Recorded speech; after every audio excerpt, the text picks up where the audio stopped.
కడప జిల్లా కాజీపేట మండలం మూలవారిపల్లెలో శ్రీ సీతారామస్వామి దేవస్థాన విగ్రహ ప్రతిష్ఠా మహోత్సవం కన్నుల పండుగగా కొనసాగింది.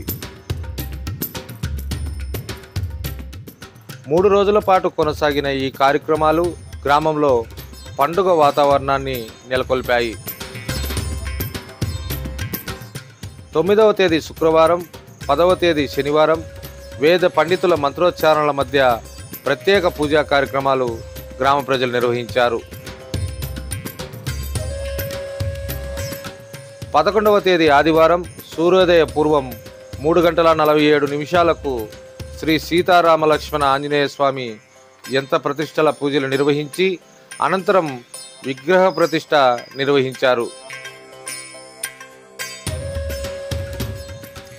ఈ సందర్భంగా ప్రతిష్టా హోమము, శాంతి పౌష్టిక హోమము, విగ్రహములకు ప్రాణ ప్రతిష్ఠ, బింబ కళాన్యాసము, పూర్ణాహుతి, శాంతి కళ్యాణము, ఆశీర్వాదము వంటి ప్రత్యేక పూజలు నిర్వహించారు. ఈ పూజా కార్యక్రమాల సందర్భంగా గత 3 రోజులుగా అన్నదాన కార్యక్రమాలు నిర్వహించారు.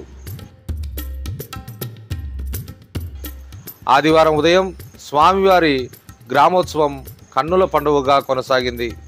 ఈ సందర్భంగా నిర్వహించిన కోలాటం ఆకట్టుకుంది. ఆదివారం రాత్రి నిర్వహించిన చెక్కభజన కార్యక్రమం అలరించింది. కార్యక్రమాలకు పెద్ద ఎత్తున గ్రామస్తులు పాల్గొని ప్రత్యేక పూజలు నిర్వహించారు. సహాయ న్యూస్ యూట్యూబ్ ద్వారా వీడియోలు మీకు నచ్చితే తప్పక లైక్ చేయండి, ఛానల్ను సబ్స్క్రైబ్ చేయండి.